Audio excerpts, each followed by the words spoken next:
Hi, my name's Phil. I like talking about politics, and in this video, I'm going to be providing my thoughts on yesterday's Prime Minister's questions, and it was a belter. Starmer trapped Johnson on broken promises over levelling up the north of England, and then really ramped up the tempo when it came to questions over corruption, with Starmer letting loose with both barrels, calling Johnson a coward. But first, if you'd like to be notified of daily news and politics, please subscribe to the channel and click the bell notification icon. I would honestly, on this occasion, recommend anyone who has the ability to watch that PMQs from yesterday, if you've got access to, say, BBC iPlayer, you look it up on BBC Parliament, even if you just watch the exchanges with Starmer, which is at the start anyway, it's worth a watch. It was something else, yeah, it was something else, honestly. I mean, being clear, Starmer was always going to expose Johnson at PMQs when he became Labour leader. He was a former top prosecutor. His job was to cross-examine dodgy people. So, of course, he was going to be in his element, cross-examining dodgy characters in Parliament, and they don't come much dodgier than Boris Johnson. Yes, it is harder to do it in Parliament than in a court, where a judge can stop defendants blathering on about unrelated topics instead of answering the questions. But Starmer's skills in his former job were always going to be a huge benefit as leader of the opposition.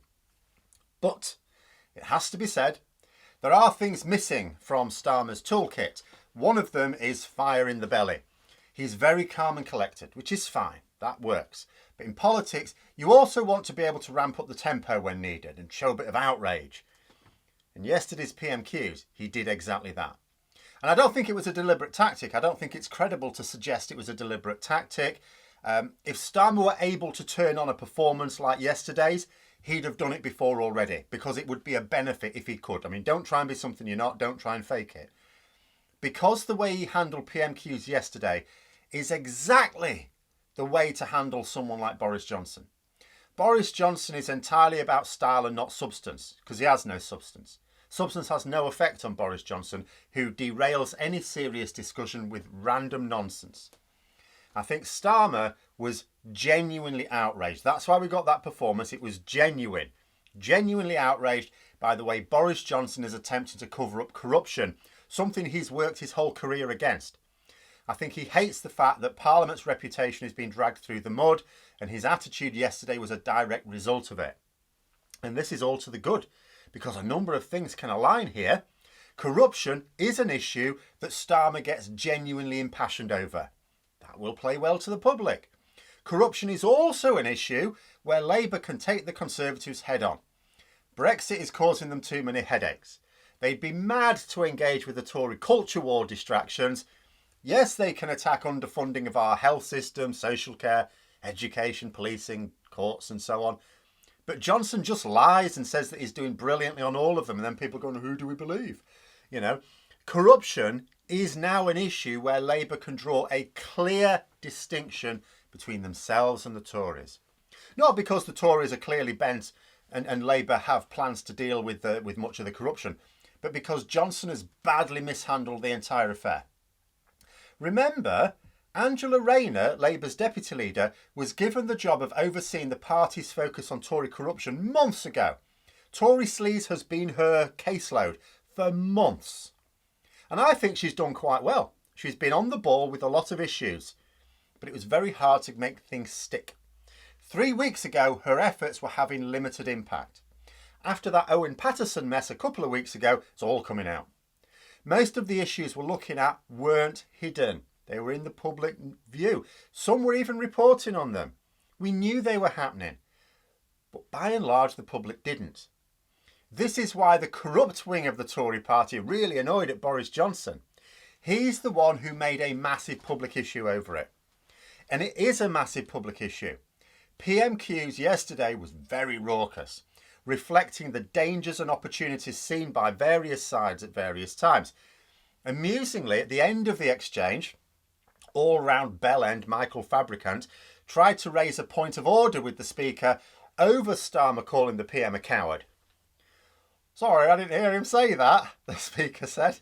I must have missed. It's a bit like in football. You know, in Football Manager, and their player badly fouls another player and they're asked about it. Says, oh, I didn't have a very clear view of the scene, I'm afraid. It just smacked of that. But the Speaker did acknowledge on the point of order that, yes, the term is not acceptable parliamentary language. Starmer stood up and withdrew the remark anyway, but reiterated that Johnson is no leader.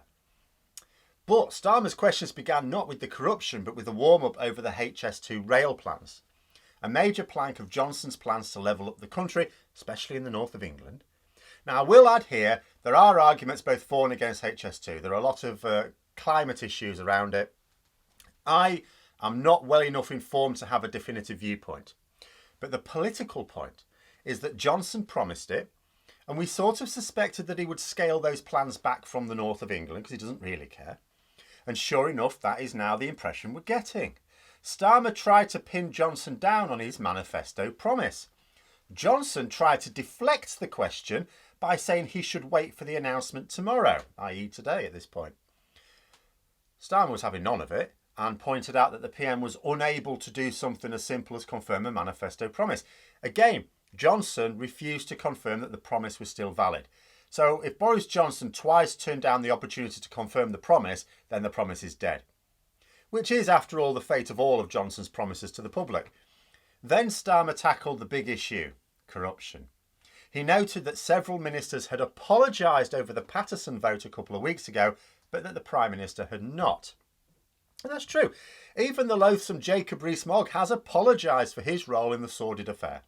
Starmer invited Johnson to apologise. Johnson refused. Apology is not what he does.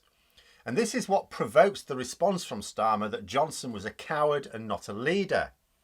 And how can you argue against that when your own ministers apologise for something and you will not? Even the Speaker seemed to get in on the act, because when Starmer was asking if Johnson would stop former ministers taking jobs in sectors that they used to regulate, Johnson tried to fire back by asking who paid Starmer for his legal work a few years ago. The Speaker butted in and told Johnson, not for the first time, that it is the Prime Minister who is supposed to answer questions, not ask them. But then, cheekily he added, I thought it was cheeky, he then said, those are the rules and MPs play by the rules. I mean, not these days they don't, but it seemed like open season on the Prime Minister at this point, especially as I pointed out earlier, Hoyle didn't tackle Starmer over his use of the word coward. Now, it was very loud, it is possible he didn't hear it. But it wasn't also the last time Hoyle had to say something like this either. Like in the past, people have accused Lindsay Hoyle of being too soft on Johnson. Now, I don't know if the criticism is entirely fair because the Speaker only has so much power. He doesn't have the power to compel Johnson to answer the question or answer truthfully. He doesn't. But the Speaker was having none of the Prime Minister's crap yesterday. When Johnson tried asking Starmer another question later, Hoyle sat him down again and told him that, while you are the Prime Minister, I am in charge here. Ooh, bit of spice there. Bit of extra spice. To be fair, Hoyle has interrupted Johnson a lot over the past year or so on his refusal to comply with the nature of PMQs, but I don't think I've ever seen him do it so robustly. It was almost aggressive. But Starmer also came back at Johnson. He said that when one of his MPs misbehaves, he kicks them out, but Johnson covers for his. And this is going to be a huge part of their election campaign, I feel. The way Johnson instinctively covers for his chums is a gift to Labour, really. Like recently, in the same week as a former Labour MP had the whip removed for breaking the law, a Tory MP was ending his very short period of suspension from the party whip for sexual misconduct. This is what has a lot of Tory MPs really worried. They have a huge vulnerability on this issue of corruption. It is something that the public care about. And they're up against a bloke who has put bent MPs behind bars in the not too distant past. They really don't fancy Johnson's chances against Starmer on this issue. So nobody was in any doubt. Starmer then reminded everyone what his job was before becoming an MP. He said that when he was Director of Public Prosecutions, he prosecuted MPs that broke the rules. He's going to get that in as often as he can. He also said that Johnson has been investigated by every organisation he's been elected to. Johnson tried to fire back by accusing Starmer of double standards over his own legal work in the first couple of years as an MP. Not going to have any impact. First of all, it wasn't lobbying. Second of all, yeah, he took some legal work, but crucially, he's not done any paid work since 2017. Thanks to the Labour rules at the time, when he became Shadow Brexit Minister, and he's continuing that policy since becoming leader. Johnson tried to act like a thick kid being clever, so he accused Starmer of misconduct. The Speaker reminded him, "You do not accuse MPs of misconduct," to which Johnson replied, "I didn't, I said misconduct." You know, like I said, thick kid thinking they're clever, and it will do him as much good. That PMQs was horrendous for Johnson. Absolute barnstormer from Starmer. Like I said, I never get into this. You know, you see on the internet, oh, so-and-so destroyed so-and-so, when what they actually mean is so-and-so said a thing that I agree with against someone I don't agree with. So I never try and get into those, but watch it yourself.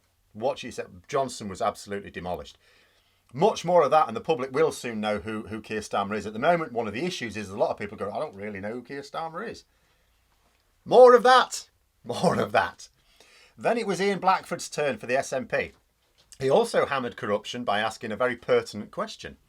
Of the proposals that Boris Johnson has suggested, I talked about those in the video yesterday. Of the proposals that Boris Johnson has suggested, which of the SLEAZE scandals would have been averted with these rules?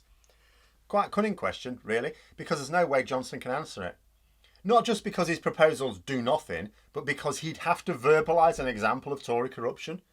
Absolute minefield. So Johnson didn't bother to answer, obviously, and just said that they are proposals based on the Committee on Standards in Public Life, which is sort of true. But a couple of things about that. Firstly, he's only taken a couple of those recommendations. Why not all of them? Secondly, those recommendations were published, I believe, in 2018. Why hadn't he looked at them before now? And this is where I was a little bit disappointed with Blackford, I have to say, because he asked the question, absolute trap for Johnson. Johnson replied in the only way he could. I wanted Blackford to follow it up by doing what I just said. Why are you not implementing all the recommendations? And when these recommendations were made in 2018, why are you only doing them now when the public are seeing just how dodgy you and your mates are? That's what I would have said, but he didn't. He did note that Johnson couldn't answer the question, fine, but then he asked the Prime Minister if he'd thought that the Tory treasurers being given peerages amounted to corruption. Naturally, Johnson didn't answer that one either. But there we go. Boris Johnson also had a meeting last night with backbench MPs, who will not have been happy with that performance. Unfortunately, at the time of recording this, the meeting hasn't actually taken place yet. You know, magic of time travel on the internet.